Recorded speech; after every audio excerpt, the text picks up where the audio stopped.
Hi, this is Rebecca from YogaBee coming to you again today from the home office. Thank you for joining me for the second episode of Yoga in Times of Turbulence. This current situation that we are in has meant many changes for many people around the world. For me personally, it's meant having to close my yoga studio and to rethink how we're teaching yoga. So now instead of meeting you in person at YogaBee, we're teaching in live stream classes and in educational videos like this one. This idea of teaching online is nothing new. Teachers have been doing it for many years.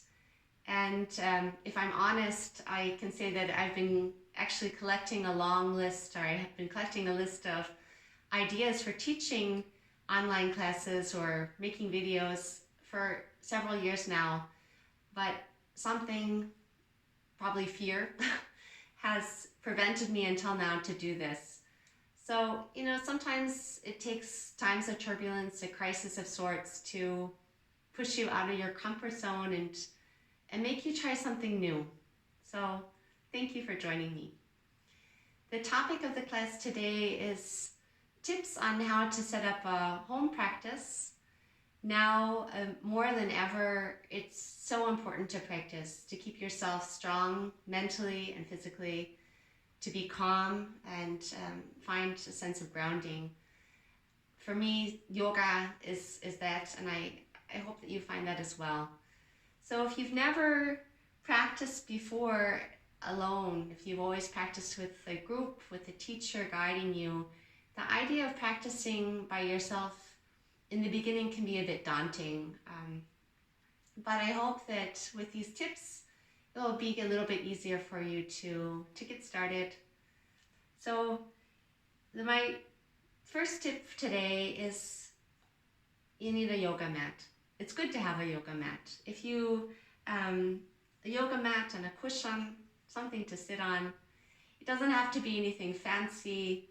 And if you don't have a yoga mat, that's fine. You can improvise. You can practice on a rug or carpet, throw out a towel. I've done all these things and it works. It's fine. Tip number 2, create a practice space in your home or your apartment.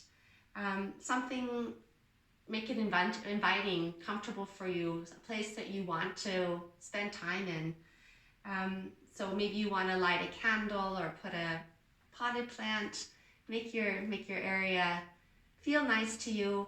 Personally, here at home, I like to practice in front of the window so that I can feel the sunshine, see the sunshine on my mat as I'm practicing. Tip 3 is to set an appointment with yourself. If you can, it's good if you can practice at the same time every day. Maybe even scheduling it into your calendar. Make it a sacred time. This is your time for yourself, your time for your practice. And when you're making an appointment with a friend or with a doctor or whatever, and they suggest meeting during your sacred time, my tip is to say, oh, I'm sorry, I already have an appointment at that time. Is there another time that we can meet? Don't tell anyone, but that's what I do. And that's the only way that I can have this chunk of time in my day for my practice. Tip number 4 is to start small. You can always increase the length and the intensity of your practice.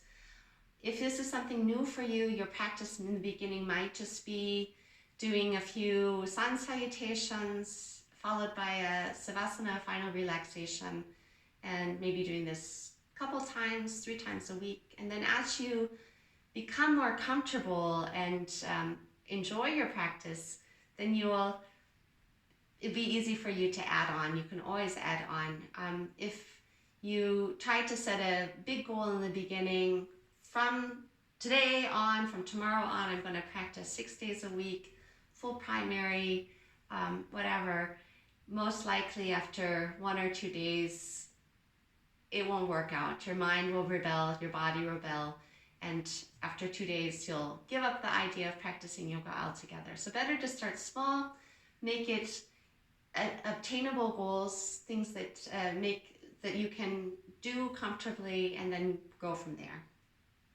Step 5, or tip number 5, is to put away distractions, like your phone. I like to practice in the morning, and I often won't even turn my phone on until I finish my practice. If that's possible for you, great. If you have to practice later in the day, your phone has to be on for some reason, best is to leave it on silent mode in the other room and actually turn off the vibration so you hear no messages, phone calls coming in during your sacred time. You can always call back. You'll see that someone called. Most things aren't an emergency. We just tend to feel that they are.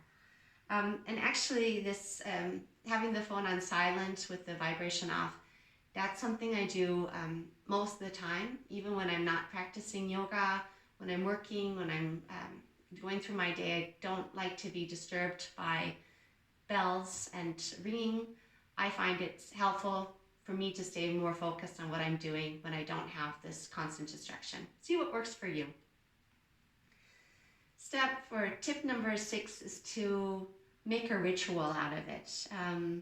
Perhaps by lighting a candle, maybe setting an intention for your practice, perhaps doing some breath work, maybe sitting for a few minutes or longer in silence at the start or at the end of your asana, your physical practice. When you build a routine, it's easier to do the practice. You don't have to think, what should I do now? It becomes more natural, like brushing your teeth. Generally speaking, we don't think about, should I brush my teeth today? Maybe I'll do it. Nah, I'll wait and do it tomorrow. Generally, it's just something we do because we're in a routine. We've made a ritual out of brushing our teeth, keeping the body clean. And the same thing can be with your yoga practice. Tip number 7 is to make it your own. If you're used to going to class, you're used to hearing teachers telling you what to do, telling you this is the right way, that's wrong, this is the correct approach. But at the end of the day, for me, yoga is about self-discovery. And this time, the self-practice can be a time for you to really listen to your body, listen to your breath, to ground, to focus, to listen or to be aware of arising thoughts. The final tip for today is to be flexible. So of course, we want to be flexible in the body or gain flexibility as we're practicing yoga, but I mean actually be flexible with yourself.